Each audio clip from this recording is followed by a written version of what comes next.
What if everything you've been told about being an empath is completely backwards? Not slightly off, not missing a few pieces, backwards. Because here's what most people in the empath community are teaching you. Feel everything deeply, stay open, pour your love into others, be the healer the world needs. And if that's been destroying you, if you walk away from people feeling hollowed out, if you absorb everyone's anxiety like a sponge, if you end every day emotionally exhausted from simply existing around other humans, they'll tell you that's just the burden of being sensitive. Carl Jung disagreed. Jung spent decades studying patients who possessed what looked like supernatural sensitivity, people who could feel the emotional weather of a room before anyone spoke a word, who knew someone was lying before a single lie was told, who sensed pain in others that hadn't even been expressed yet. The psychiatric community of his time wanted to dismiss these experiences, label them as delusion, pathologize them as emotional disorders and emotional instability. Jung refused. Instead, he did something radical. He took empaths seriously. He studied them the way a biologist studies a species with unusual sensory equipment, with curiosity, precision, and deep respect for what he was witnessing. And what he found changed his entire understanding of human consciousness. Empaths weren't broken, they weren't imagining things. They possessed actual neurological and psychological differences that allowed them to perceive information through channels most people simply could not access. But here's the part that nobody talks about. Jung also found that 95% of empaths were using these abilities in ways that destroyed them instead of empowering them. The difference between an empath who is perpetually drained by their sensitivity and one who harnesses it as genuine, sustainable power comes down to one thing: understanding what these abilities actually are and learning how they were designed to function. Today, we're going to walk through the real abilities empaths possess, according to Jung's research, why most empaths are using them completely backwards, and the exact principles Jung developed for transforming empathic sensitivity from a wound into a weapon of wisdom.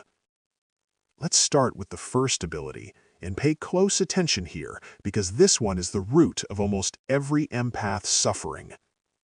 Ability 1. Emotional field perception. You walk into a room and something shifts inside you.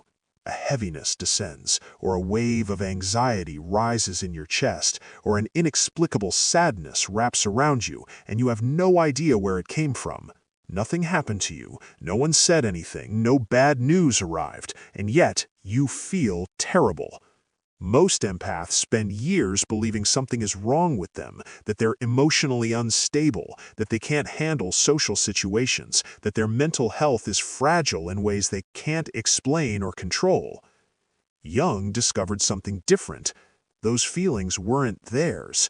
Empaths possessed what Jung called emotional field perception, the ability to sense the emotional atmosphere of any environment without verbal communication.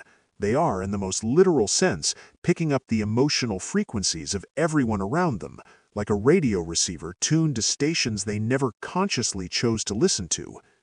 This ability didn't appear randomly. Jung traced it directly to childhood survival.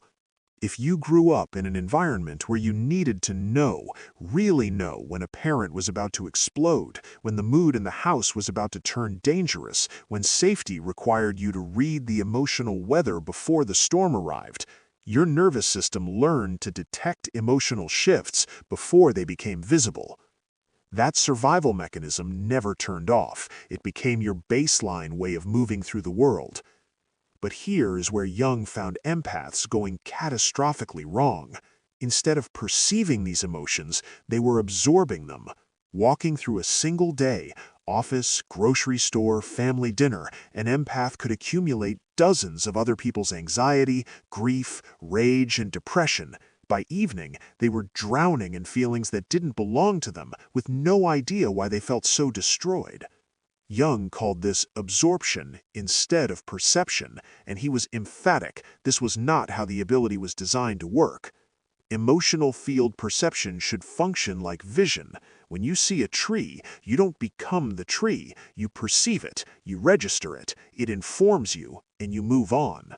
The same principle applies here. You perceive someone's anger, that person is angry, without that anger invading and occupying your own emotional state. The practice Jung developed was built around one simple but powerful question. Every time a strong emotion arises, especially suddenly, especially in social settings, pause and ask, is this mine? Does this feeling connect to something actually happening in my life right now? Or did it appear the moment I walked into this room, the moment I sat next to this person? That single question, practiced with discipline, begins to rewire everything. Because once you can distinguish your emotions from perceived emotions, you stop being a sponge, you become a sensor, and sensors inform you. They don't consume you. Before we go further, I want you to sit with something. That first ability, emotional field perception. How long have you been walking around believing that other people's emotional storms were yours? How many years have you spent in therapy trying to heal feelings that were never yours to carry in the first place? Jung's work doesn't just explain empaths, it vindicates them.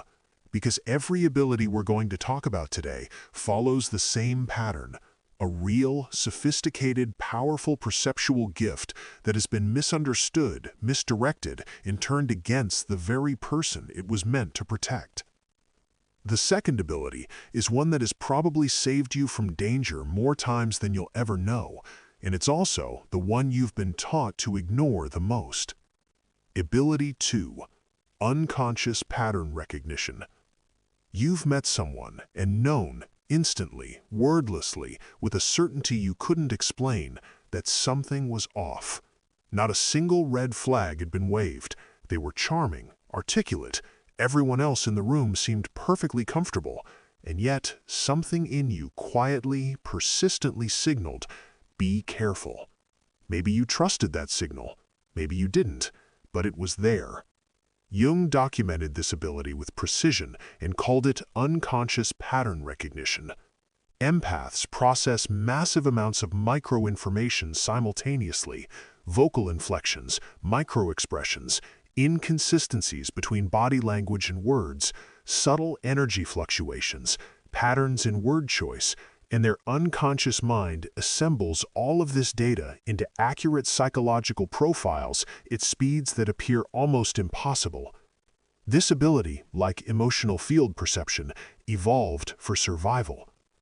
Children raised in unstable or unpredictable environments become extraordinary threat assessors. Their safety depended on knowing, in real time, with high accuracy, is this person safe right now? Is this interaction about to turn dangerous? The pattern recognition that develops from that necessity is not just useful, it is remarkable, and it never disappears. But here is what Jung found empaths doing with it almost universally: overriding it. The pattern recognition would fire, the internal alarm would sound, and then, almost immediately, the empath would begin dismantling their own warning system.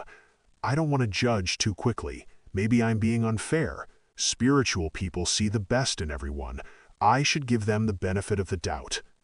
Jung called this the abandonment of inner knowing, and he identified it as the single most common mechanism through which empaths ended up in devastating, destructive, sometimes dangerous relationships. Their ability had accurately detected the threat from the very beginning, but decades of social conditioning had taught them to treat their own perception as a character flaw rather than a sophisticated instrument. The correct use of pattern recognition, Jung insisted, was not analysis, it was not deliberation, it was not waiting for more evidence, it was immediate trust. When your nervous system flags someone, believe it. You don't need to make an announcement, you don't need to be dramatic or confrontational, you simply maintain distance based on the information your body is already providing, quietly, decisively, without apology. Jung observed that empaths who learned to fully trust their pattern recognition developed something that looked, to the outside world, like supernatural discernment. They could walk into a room full of strangers and within 30 minutes identify with extraordinary accuracy who was safe and who was not. Not through conversation, not through background checks, through their ability reading patterns that most people couldn't even perceive. This made some people uncomfortable. It made empaths seem cold or judgmental to those who didn't understand the mechanism. But Jung was clear. These empaths weren't judging, they were reading accurate data and acting on it. And that distinction between judgment and discernment is everything.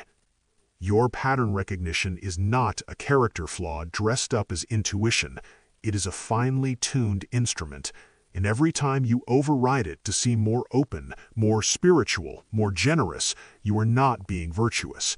You are abandoning yourself. Ability 3. Shadow detection. This one goes even deeper. Most people move through the world seeing what others choose to show them. The polished surface, the curated presentation, the socially acceptable version of a person. Empaths see something else entirely.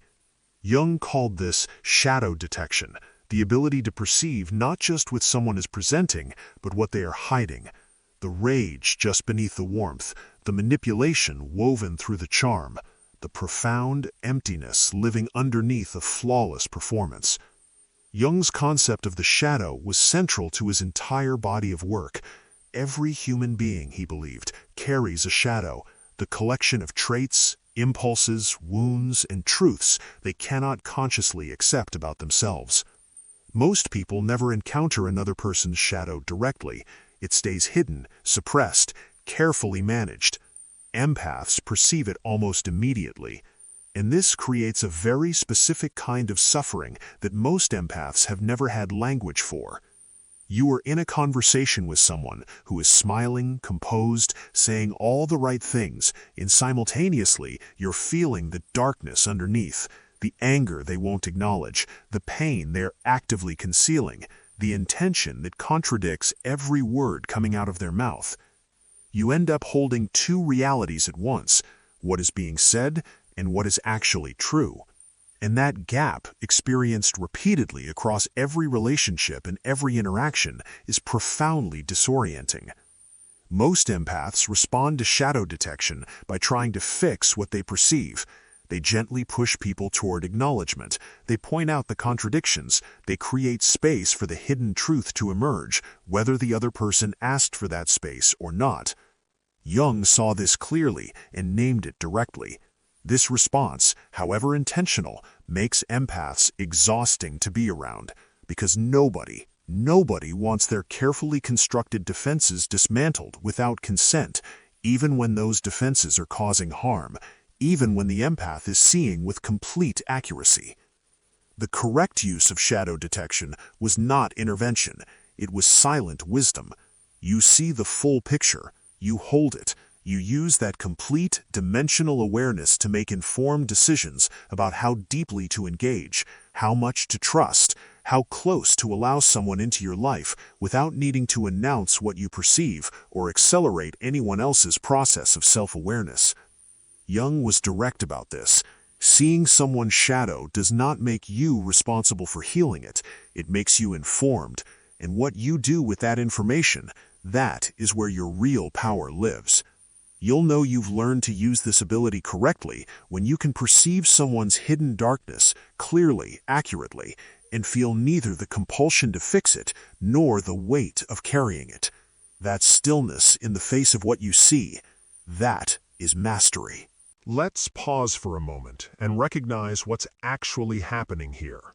Every ability we've covered so far, emotional field perception, pattern recognition, shadow detection, each one is extraordinary. Each one represents a level of perceptual sophistication that most people will never access.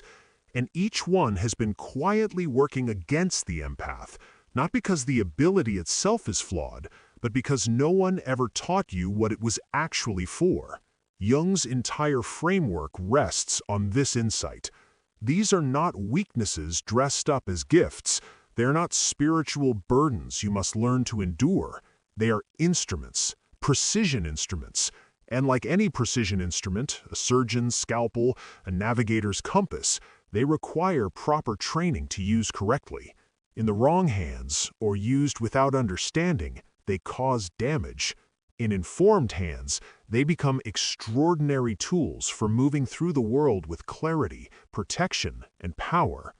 The next two abilities are the ones that most directly determine whether an empath lives in a state of constant depletion or genuine, sustainable strength. Ability 4. Trajectory sensing.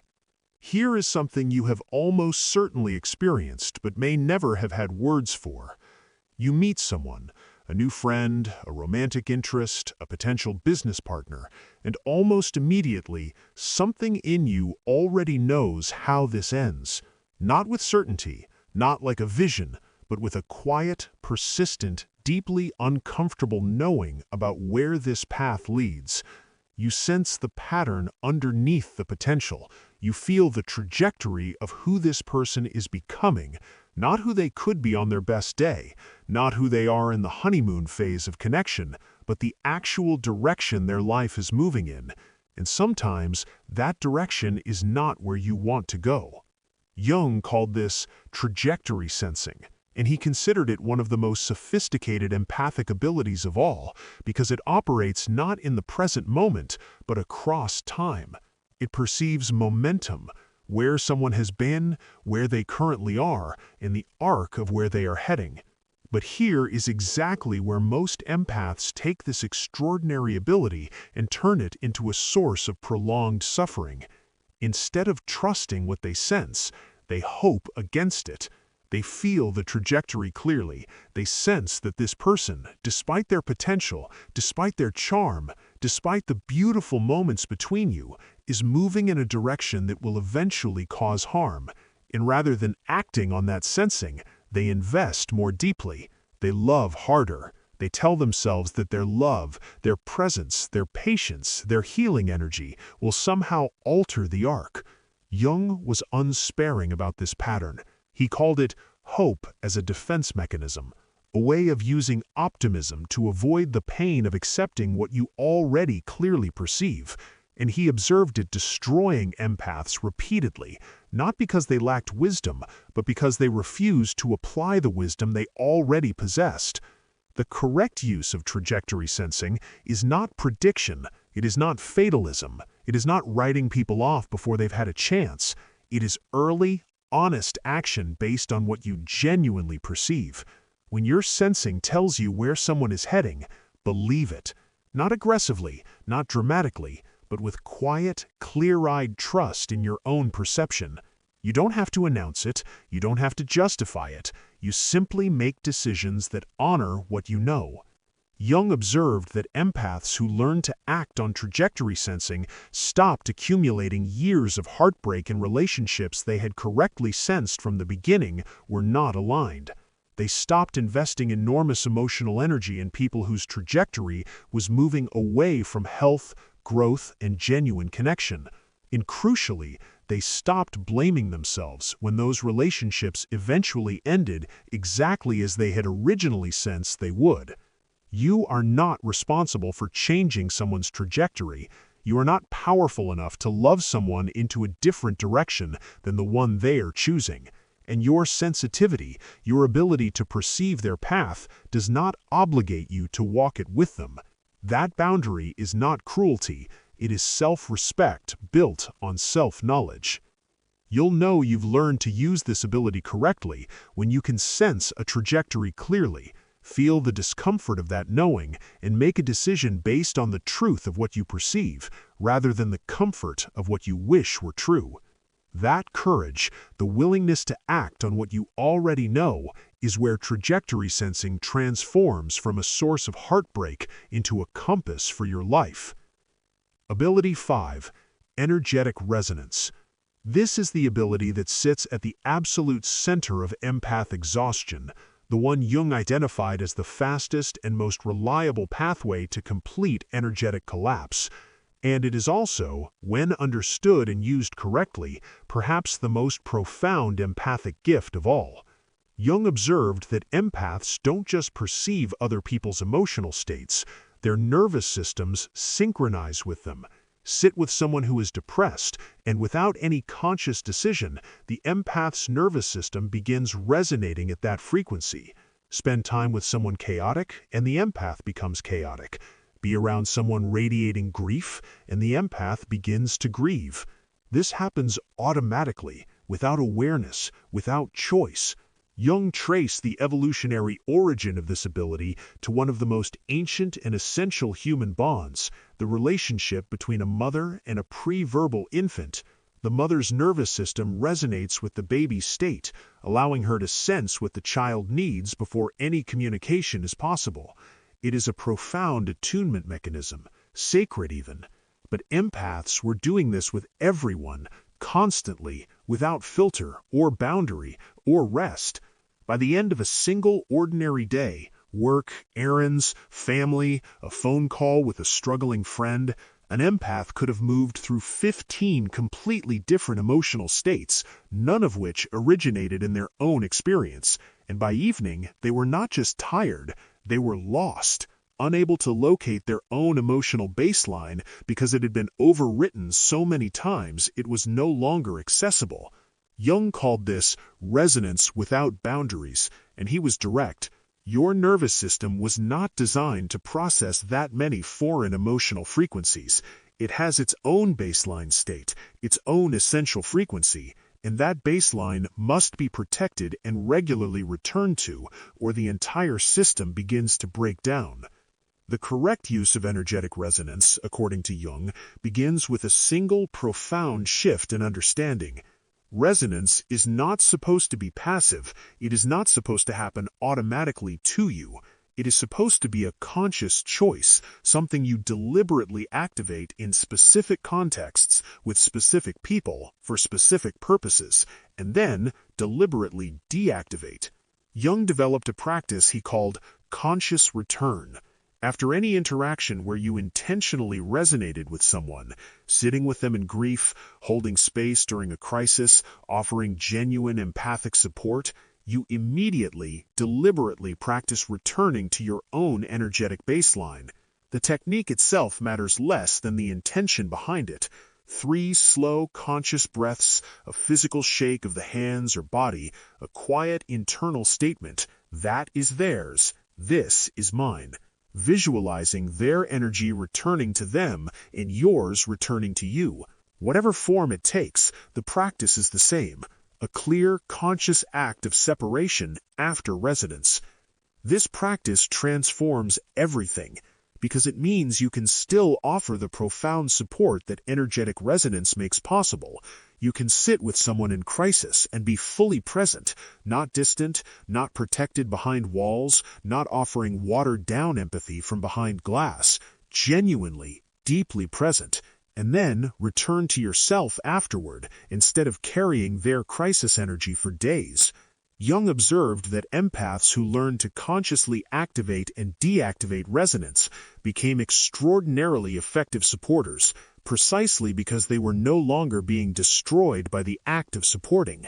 They could give fully, and then they could come back. But this required dismantling a belief that sits deep in the identity of most empaths. The belief that your value comes from your constant availability, that real compassion means absorbing everything, that having boundaries around your resonance means you are becoming cold, closed, less sensitive than you used to be. Jung was unequivocal on this point. If you do not learn to control resonance, resonance will control you, and an empath controlled by unconscious resonance is not a healer. They are simply someone being slowly consumed by everyone else's emotional weather. Learning to turn this ability off is not a betrayal of your sensitivity. It is the act that makes your sensitivity sustainable. We have covered 5 extraordinary abilities so far: emotional field perception, unconscious pattern recognition, shadow detection, trajectory sensing, energetic resonance. Each one real, each one powerful, each one, when misunderstood, a direct pathway to exhaustion, confusion, and pain. And each one, when finally understood and used as designed, a sophisticated instrument for navigating life with a level of clarity and wisdom most people will never access. There is one more. And this final ability is the one that makes empaths the most difficult people to be in relationship with, and, simultaneously, the most profound. Ability 6. Dimensional perception. Most people experience reality on a single layer: what is said, what is shown, what is presented. The surface of a conversation, a relationship, a situation. They take information at face value, because face value is all they can access. Empaths do not have this option. Jung called this final ability dimensional perception, the capacity to perceive multiple layers of reality simultaneously. You are not just hearing what someone says, you are simultaneously sensing what they are not saying. You are not just seeing who someone is presenting themselves to be, you are perceiving the hidden motivation running underneath that presentation. You are hearing the conscious intention and feeling the unconscious drive that directly contradicts it, all at once, in real time, in every conversation, in every room you enter. Think about what that actually means for a moment. You sit across from someone telling you they are fine, and you feel the devastation they are suppressing. You listen to someone describe their plans with enthusiasm, and you perceive the deep fear quietly dismantling those plans from the inside. You hear someone's carefully constructed version of a story, and you see the pattern they cannot recognize in themselves, the thing they are both running from and running toward. You hold two realities simultaneously: the surface and the depth beneath it. And Jung found that this gap, the constant experience of perceiving the distance between what people show and what is actually happening, created a very specific and largely unspoken form of suffering for empaths. A profound, persistent loneliness. Because you are never quite meeting people where they say they are, you are always also meeting them where they actually are. And those two places are often very far apart. Most empaths respond to dimensional perception by attempting to collapse the gap, to bring the hidden layer to the surface, to point out the contradiction, to gently, or sometimes not so gently, push people toward the truth they are avoiding. They challenge denials, they name patterns, they dismantle defenses with the precision of someone who can see exactly where the armor is weakest. And then, they wonder why people find them exhausting, why relationships feel so difficult to sustain, why people who initially felt seen by them eventually begin to feel exposed by them instead. Jung named this clearly and without judgment. Seeing someone's full dimensional truth does not give you permission to manage their consciousness. The ability allows you to perceive completely. It does not obligate you to announce everything you perceive. Most people are not ready for the dimensional truth you can access, and pushing it toward them, however lovingly, however accurately, does not accelerate their growth. It simply makes you someone they eventually need to protect themselves from. The correct use of dimensional perception is silent wisdom.